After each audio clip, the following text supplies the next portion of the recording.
Alright, so I'm going to go ahead and get started with this event. Thank you all for showing up to it. We'll get into this Tasteless versus myself game in just 1 second here. Essentially, this is about CompUSA Gamefixx that was held between February 22nd to April 7th of 2002. So that was 15 years ago, quite a long time for these games to have been played at. And I'll go over some more details about the event as I actually go ahead and broadcast. So we'll just go ahead and get started now and see this game that I played against Tasteless during the ladder phase of this, as you played in the ladder first to try to qualify for the top 64 bracket.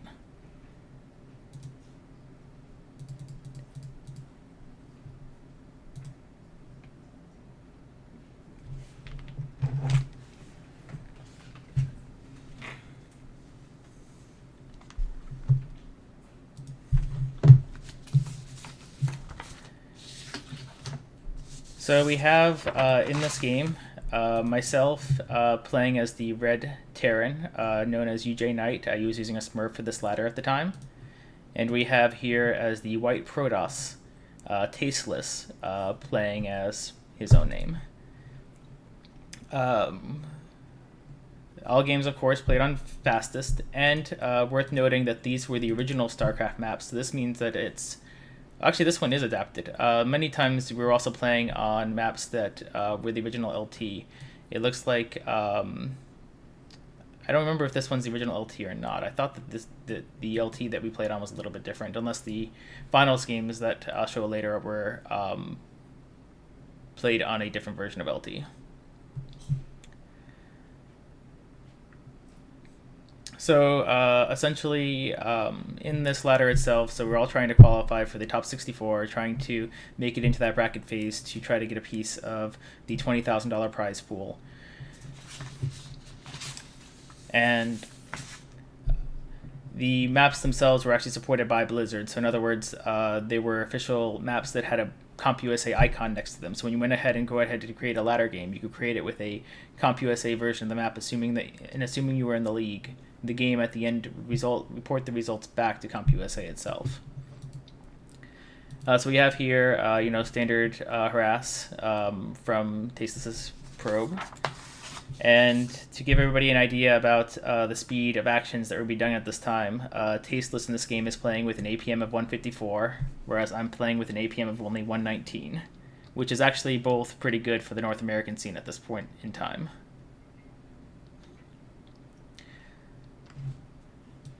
So it's a pretty standard opening that he has here, of course, just a pylon and gateway. That's all I'm going to see with my SCV scouting his base.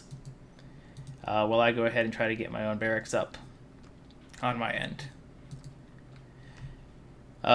In addition to that, so of course, Tasteless at this time was just an up-and-coming player. He hadn't been able to compete in a lot of events where he's had a strong showing at this point in junction in time yet. I do have a little card that will give some more information about him.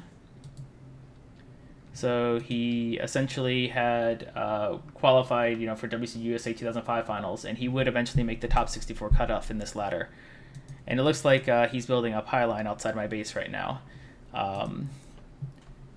simply because of the fact that I haven't seen anything because I'm just scouting his main area, but he is actually building a forge in the corner here.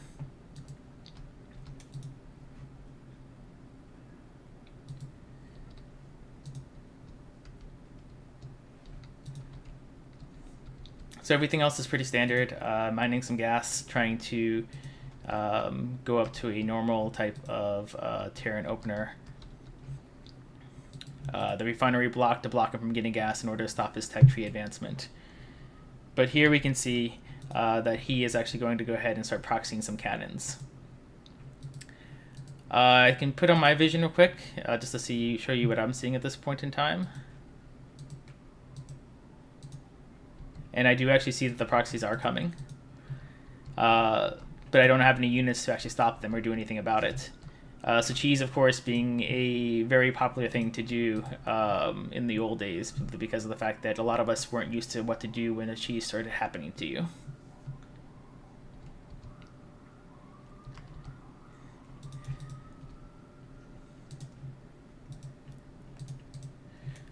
So we have the photon cannon doing a lot of damage and a lot of work on my supply depots.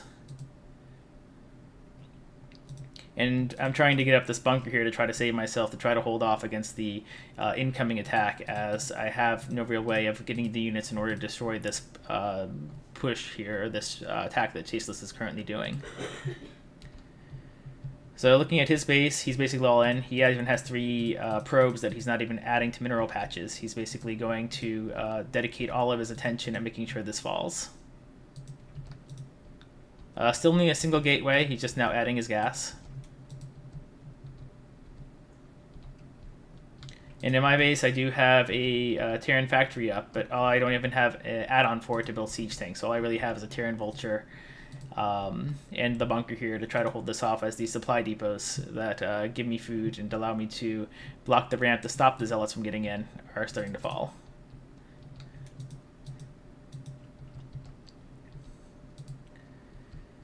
Now you can even see he's manner piloting me, so that stops my workers from actually returning back to the Terran Command Center. It's also a very popular cheese to do at this point in time. A lot of players would not actually react quick enough to be able to stop that, as a lot of us were not used to seeing somebody do that to our minerals. And at this point, it's looking like the writing's going to be on the wall, as I've been unable to mine for a while. I have the 16 supply to Tasteless's 25. Although he is floating 400 minerals, despite this being only a straight-up single-base attack. It does look like he is going to go ahead and expand now, though. Actually going for another gateway. Just going to keep up the pressure.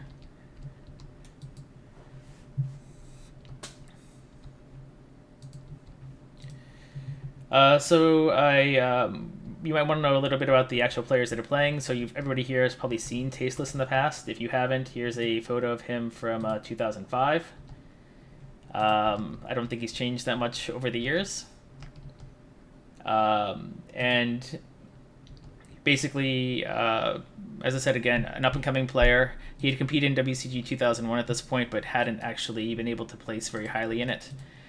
But he was, of course, the brother of Day 9, who had done very well in that tournament.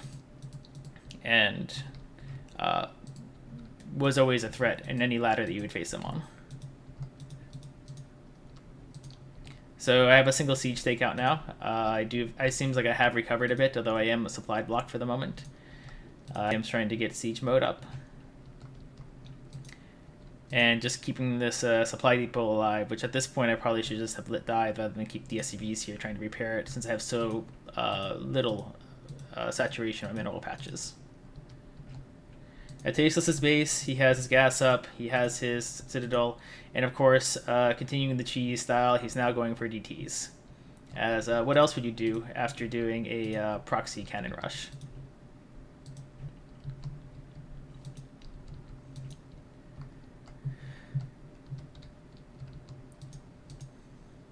So, going over a little bit more about the tournament details for those who were unfamiliar with Gamefixx. So it was a North American only tournament. So there's not going to be any Koreans or Europeans here that are legitimately playing. You had to pay about $50 to $60 to get what was called a Gamefixx membership. And that membership would have allowed you to play in any CompUSA tournament for the entire year.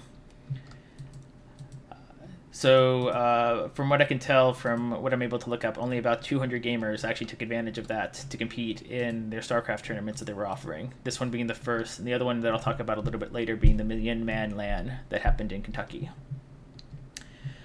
If you were in the top 100, you did get $50. So if you managed to make the top 100 cutoff, you did get your money back for basically entering.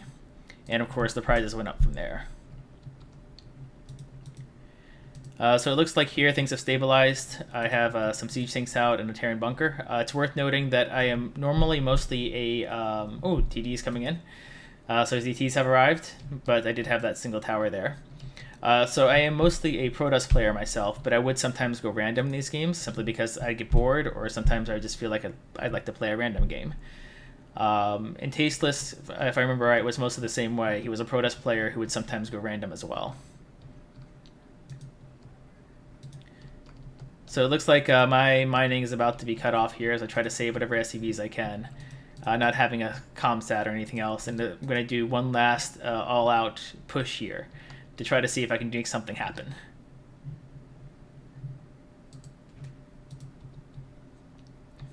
So you can see here we weren't quite perfect with our pro macro here.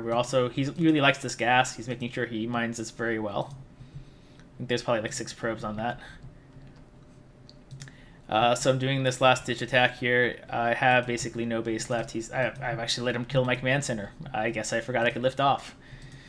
But really with the DTs in my base, there's not going to be much else I can do. I am putting up a missile turret here to somehow try to see if I can make something happen again. And it looks like that is kind of very optimistic. So yeah, GG.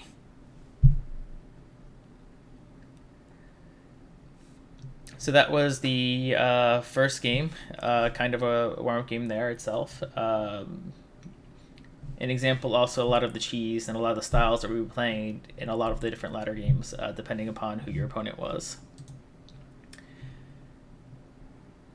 So I'm going to go ahead and